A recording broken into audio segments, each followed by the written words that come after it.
দেশি স্বৈরাচারকে হটিয়ে ইন্ডিয়ায় তার আত্মীয়র বাড়িতে পাঠিয়ে দিয়েছে।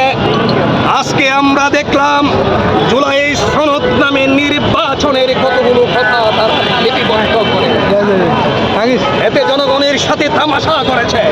কিছু দল বলছে নির্বাচনে এসে তারা আইনি ভিত্তি দেবে। আইনকালি করে নাকি আইনি ভিত্তি দিবে তো প্রথমেই সে বলতে পারে। আর তারা ক্ষমতায় আসবে কিভাবে তারা বুঝে ক্ষমতায় আসবে? যেখানে চাকসুর মতো জায়গায় শিবিরের নেতৃত্ব এবং শিবিরের নির্বাচিত হয়েছে, তারা পরাজয় হয়েছে। এদেশের জনগণ রাজনৈতিক ঋতুর পরিবর্তন ঘটিয়ে দিয়েছে। এদেশের তরুণ ছাত্র জনতা যারা রাজনীতি বুঝে তারা নতুন নেতৃত্বকে সংবিধানে বসাবে, সংসদে বসাবে।